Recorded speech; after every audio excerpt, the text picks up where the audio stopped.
예, 저는 정말 좋은 사람들을 많이 만납니다. 그것이 얼마나 감사한지 많은 좋은 선생님들을 만나서 사역에 있어서 정말 도움을 많이 받고는 합니다. 이게 많은 사람들이 교회 공동체를 찾는 이유가 아닌가 합니다. 저도 이 사역에서 알던 많은 사람들이 지금도 저에게 도움을 주는 경우가 있습니다. 그런데 이것과 반대로 생각해 보면 이 사회에서 정말 우리가 지쳤기 때문에 더욱 교회 공동체에 모이는 것은 아닌가 하는 생각이 들기도 합니다. 이 교회 공동체를 벗어나서 세상을 살다 보면 정말 별의별 사람들이 다 있기 때문입니다. 특히 눈을 감으면 코 베어간다는 그런 사람들과 함께 일을 해야 되고 끊임없이 이런 사람들과 세상에서 보게 되는데 이게 정말 굉장한 스트레스입니다. 같이 일하고 싶지 않지만 이 사람들과 계속해서 이야기를 하면서 경계해야 될 때 그 어마어마한 스트레스가 몰려옵니다. 그러나 분명한 것은 그리스도인들은 교회의 예배당 안에서 그냥 담을 쌓고 사는 사람들이 아닙니다. 끝없이 이 사회 곳곳에 가서 그것을 교회로 변화시켜야 하는 것이 그리스도인들의 의무인 것입니다. 물론 그 과정이 쉽지는 않습니다. 이건 당연한 겁니다. 모세가 지금 바로에게 이야기하는 것도 그렇습니다. 모세가 바로에게 10번의 기회를 줬음에도 이 바로는 절대 물러서지 않았습니다. 바로가 왜 이렇게 할 수 있었을까요? 그건 믿지 않는 사람들의 특징인데 바로 자신이 하나님과 같은 위치에 있다고 착각을 하고 있는 겁니다. 가끔 TV에서 보면 선진국 대통령과 그리고 잘 알려지지 않은 나라의 대통령이 이 대화를 나누는 장면이 가끔 가다가 보입니다. 그러나 이게 말 그대로 자주 있는 장면이 아닙니다. 특히 선진국에서는 중요한 회담에서도 가장 높은 대통령이나 총리가 나오지 않고 그 밑에 있는 보좌관이나 장관이 나와서 이야기를 하는 경우가 많습니다. 그 약간 작은 나라 입장에서는 같은 주위에 있는 대통령을 만나서 이야기를 하면 좀 좋겠는데 아직까지 이러는 것은 어쩔 수 없으니 그렇겠지요. 아무튼 이러한 협상의 자리를 보면 얼마나 주도권 싸움이 치열합니까? 너는 우리나라보다 작은 나라니까 우리 대통령과 이야기를 할 수 없다. 보좌관과 이야기를 나누나. 이 바로도 그런 것처럼 이런 주도권 싸움을 하는데 하나님을 통한 이 모세에게 계속해서 지금 당하고 있습니다. 그런데 주도권을 절대 내줄 생각이 없습니다. 이 세상과 하나님과 이 세상에서 하나님과 협상을 할 수 있는 사람이 세상에 어디 있겠습니까? 바로는 지금 하나님의 권위를 알고 그 말에 순종을 해야 됩니다. 하지만 그는 하나님과 타협할 생각이 조금도 없습니다. 그래서 모세에게 여기를 나가서 제사를 드리는 것이 아니라 이곳에서 제사를 지내라는 그런 말을 합니다. 이것은 바로의 큰 죄입니다. 하나님이 명령하시면 그것을 함부로 인간이 바꿔서는 안 되는 것입니다. 예전에 우리나라도 이런 적이 있습니다. 일제 치하에 있을 때 일본 경찰들이 교회에 요구한 것이 하나 있어요. 그것은 예배를 드릴 때 일본 천황을 향해 절을 하고 시작하라는 겁니다. 그런데 우리가 주의해야 될 것이 있습니다. 우리가 알아야 할 것은 이 악의 세력이라는 것은 우리가 그냥 강제적인 방법으로 사용을 해서 아주 악독하게 우리를 대하기도 하지만 그러지 않고 마치 서로 조금씩 양보하면 이 세상이 행복해지는 것처럼 이야기를 하면서 우리의 믿음을 무너뜨리는 전략을 사용합니다. 이때 일본이 바로 그렇습니다. 그들이 이제부터 천황에게 무조건 절을 하라고 강제적으로 시킨 적이 없습니다. 국가의 원수에게 다만 예를 잠깐 표현하고 종교 활동을 하라고 이야기를 한 겁니다. 이건 종교와 상관 있는 것이 아니다. 천황에게 절을 하는 것은 그냥 그 정치적인 행사라고, 태극기 앞에서 국가에 대한 맹세를 하는 것처럼 아주 그런 것과 비슷하다고 교묘하게 중재안을 낸 겁니다. 대놓고 하나님을 섬기려면 천황을 섬기라고 이렇게 말하지 않아요. 아주 교묘하게 다가옵니다. 우리 사회에서도 마찬가지입니다. 이 사회에서 뇌물을 그대로 뻔히 보여주게 내놓는 경우는 없습니다. 다 분위기가 무르익었을 때 정말 거절하기 힘든 분위기를 만들어서 그때 슬쩍 내미는 것입니다. 뇌물도 그냥 돈을 딱 갖다 바치는 것이 아니라 과자에다가 숨기고 사과 상자에 숨기고 해서 주는 것이죠. 왜 그렇겠습니까? 노골적으로 주면 받는 사람들의 입장도 난처하기 때문이죠. 이 노골적으로 돈다발을 앞에서 준다고 하면 자신도 너무 소갈머리가 없어 보이고 체면도 안 서고 대놓고 나쁜 짓을 하는 것 같아서 그냥 주는 것을 원하는 사람들은 없습니다. 간접적으로 이 사과 상자 같은 곳에서 주면 이게 사과가 아니고 돈인지 물론 뻔히 알고 있습니다. 하지만 모르는 척 그냥 받고 나중에 확인해 보니 이게 뇌물이었네, 이미 받았으니 어쩔 수 없네 하는 식으로 비리가 다 저질러지는 것입니다. 이 일본 천황도 마찬가지입니다. 이 교회 지도자들에게 대놓고 천황을 섬기라고 경배하라고 교회 지도자들이 그러면 사회적으로 비난을 받을 것이 뻔하니까 이 속내를 알고 이것이 우상 숭배하는 것이 아니라 국가의 원수에게 예의를 표현하는 것이라고 적절히 타협을 하는 겁니다. 그래서 많은 교회의 지도자들이 양심을 속이고 나중에 이것을 신학적으로 잘못된 것이 아니다 하면서 끼워 맞추기를 시작했습니다. 가이사의 것은 가이사에게 돌리고 하나님의 것은 하나님에게 돌리라는 말로 교묘하게 사람들을 현혹시킵니다. 이렇게 바꾸는 것이죠. 천황의 것은 천황에게 돌리고 하나님의 것은 하나님에게 돌리라. 이런 궤변을 말하면서 교회 목사가 일본을 향하여 절을 하고 신사참배를 한 정말 부끄러운 역사가 있습니다. 지금 바로가 모세에게 하는 말이 그렇습니다. 교묘하게 협상을 하는 척하지만 사실 바로의 중재안은 말이 안 되고 하나님을 모욕하는 그런 말입니다. 그래서 모세도 이에 대해서 26절에서 나와 있듯이 안 된다고 분명하게 선을 긋습니다. 모세가 이렇게 행동한 것은 이게 말이 안 되는 협상이라는 것을 이미 알고 있었기 때문입니다. 바로의 말대로 정말 이집트 땅에서 희생 제사를 드리면 애굽인들과 마찰이 일어날 것은 불보듯이 뻔한 일입니다. 최근에 강원도에서 차이나타운을 세운다는 뉴스가 나왔습니다. 그러자 온 국민이 이것을 반대했습니다. 지금 중국이 하는 행동을 보니까 동북공정이라고 우리나라 역사를 왜곡해서 중국의 이 식민서관을 중국뿐 아니라 세계에 심어주려고 하고 있습니다. 더군다나 공산 국가이기 때문에 사람들의 인권이나 언론의 자유는 전혀 상관하지 않으며 자유를 위협하는 행동을 너무 많이 합니다. 그래서 대부분의 한국인들은 이 중국에 대한 반감이 굉장히 큽니다.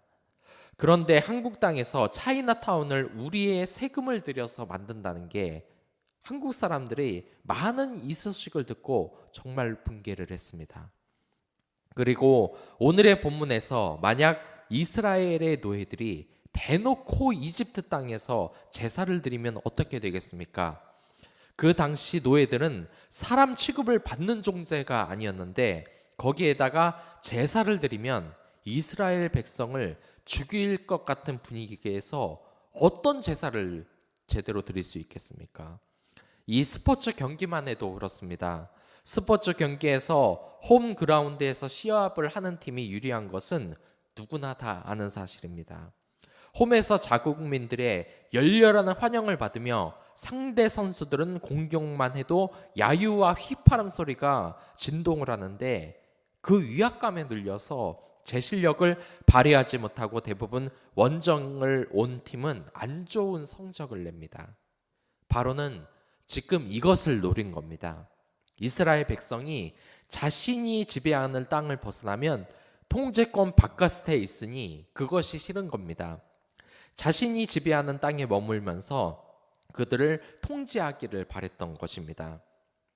아무튼 이러한 야유와 조롱도 사람의 심리에 영향을 미치기 마련인데 애굽의 땅에서 제사를 드리면 어떻게 되겠습니까? 칼빈은 이에 대해서 언급을 한 적이 있는데 이스라엘이 희생 제사를 사용할 이 동물 때문에 만약 이스라엘 백성들이 애굽 땅에서 제사를 드렸다면 아마 이스라엘 백성들 중 많은 사람이 이집트 사람들의 공격을 받아서 죽었을 것이라고 언급을 합니다. 이스라엘 사람들은 제사를 드릴 때 소나 양을 번제물로 바칩니다. 그런데 애굽인들에게 소와 양은 신성시 되는 동물이에요. 여러분들도 TV를 보면 알겠지만 이 인도에서 소를 절대로 죽이지 않아서 소가 도로를 지나가면 사람들이 이 소를 그냥 놔두는 장면을 보신 적이 있으실 겁니다. 인도에서는 이 소를 신성한 동물로 여기기 때문에 죽이지도 않고 또한 잡아먹지도 않습니다. 거기에서 누가 소를 죽이고 배를 가르면 어떻게 되겠습니까? 아마 그 사람 목숨도 제대로 보장을 할 수가 없을 겁니다. 제가 태국에서 선교를 갔을 때도 이와 비슷한 경험을 했습니다. 저는 그곳 사람들이 한국 음식 중에서 떡볶이를 좋아한다는 사실을 들었습니다. 그런데 그곳에 있던 선교사가 한 가지 충고를 하는 겁니다. 음식을 나눠주는 것은 좋다. 하지만 이 태국에는 무슬림들이 있기 때문에 돼지고기를 쓰면 안 된다는 겁니다. 저는 이 당시 이 말이 전혀 와닿지 않았었어요. 왜냐하면 무슬림이라고 하면 얼굴에 복면을 쓰고 총을 든 사람일 줄만 알았습니다.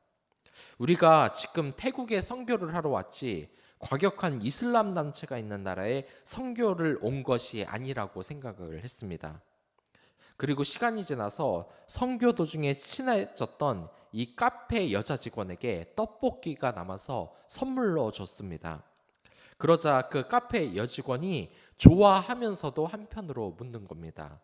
여기에 돼지고기가 들어갔냐고요. 알고 보니까 그 여자 직원이 무슬림이었던 것입니다. 그냥 겉보기에는 얼굴을 가리는 이 터빈도 쓰지 않았고 태국에 사는 평범한 사람일 줄 알았는데 돼지고기는 절대로 안 먹는 무슬림이었습니다.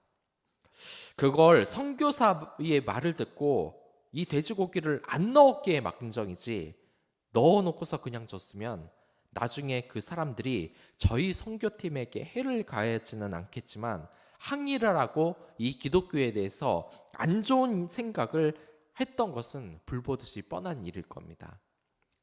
아무튼 이집트 사람들은 이 동물 제사를 혐오하고 있어요. 이집트 벽화만 보시더라도 여러분들 이것을 당장 짐작을 하실 수 있을 겁니다.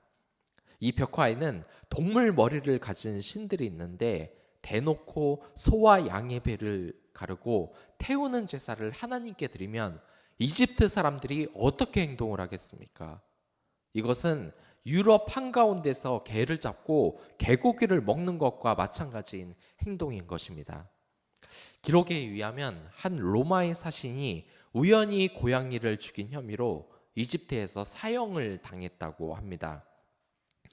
아무튼 다행히 모세는 이러한 바로의 속마음을 알았기 때문에 타협하지 않기로 합니다.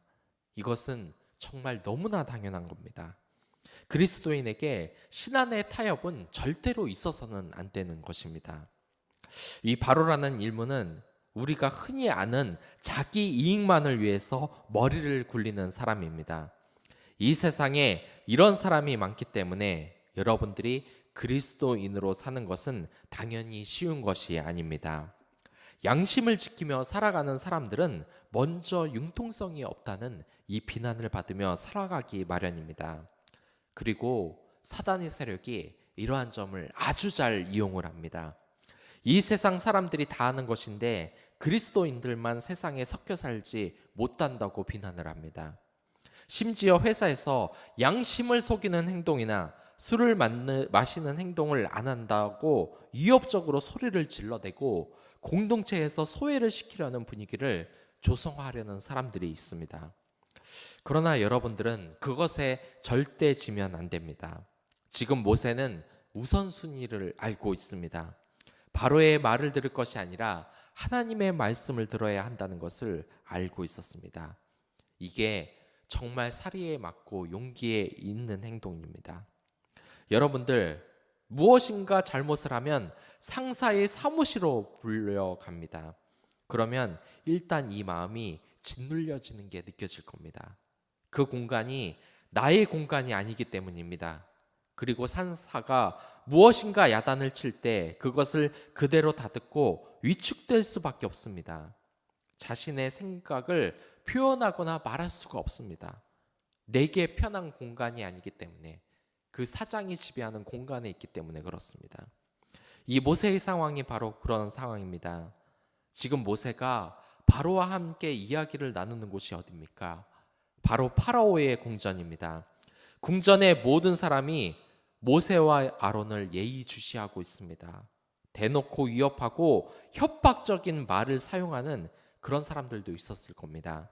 여기에서 말을 잘못하면 죽을 수도 있다는 그런 험악한 분위기를 일부러 조성하는 것입니다. 이게 우리의 상황 같다고 생각하지 않으십니까?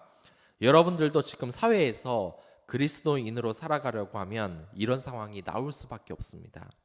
여러분들이 복음적인 생활을 하려고 하면 융통성 없는 답답한 인간이 되고 협박까지 받고 불이익을 받는 상황은 오게 되어 있는 것입니다. 그러나 이것을 이기기 위해서 우리가 알아야 하는 것이 있습니다. 세상 사람들의 위치는 높습니다. 하지만 하나님의 그 위치는 더 높습니다. 일단 구원을 받은 사람들이 선택할 수 있는 것에 타협이란 없는 겁니다. 자신이 왕의 자녀임을 알고 신앙의 자존심을 지키며 나아가는 방법밖에 없습니다.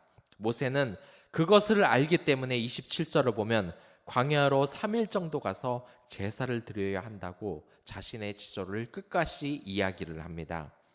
그러자 바로는 바로 협상하지 않고 그들의 요구를 들어주겠다고 말을 합니다.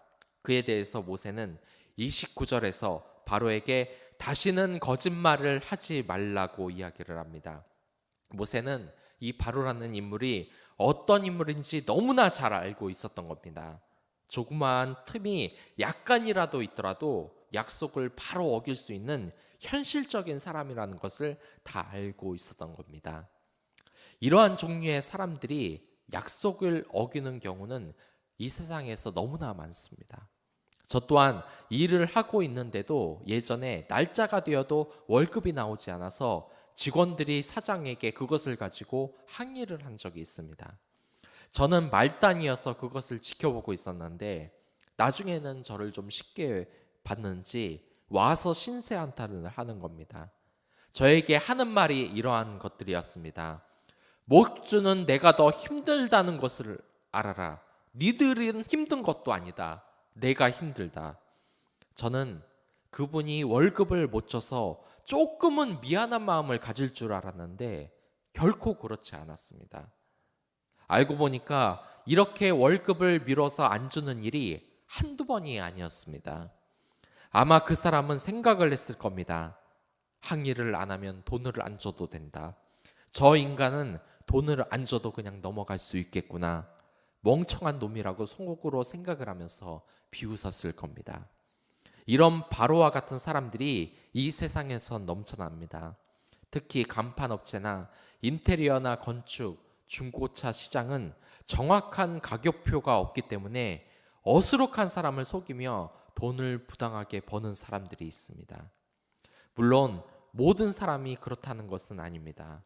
그렇게 부당한 하는 짓을 하는 사람들이 많아서 정말 많은 돈을 사기당하는 사람들이 주변에 많긴 합니다. 정말 이것이 부당한 것을 알고 있으면서도 감사할 수 있는 것은 우리가 이러한 사람들이 나중에 벌을 받는다는 것이죠. 이런 사람들은 사회적으로 특별한 제어 장치가 없다 보니까 사기를 잘 치는 것이 자신의 능력이라고 생각하는 경우가 있습니다. 그러나 정말 멍청한 사람은 그렇게 속임수를 써가는 사람들입니다. 사람들이 한 번은 속을지 모르나 두 번은 속지 않습니다. 자신이 속인 사람에게 다시 일을 맡길 사람은 이 세상 어디에도 없습니다. 사업에 있어 정말 중요한 것은 새로운 고객을 만드는 것도 중요하지만 단골 고객을 만드는 것도 더 중요합니다.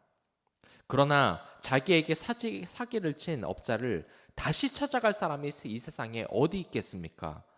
예전에 서울의 한 지역이 전자상가로 유명했습니다.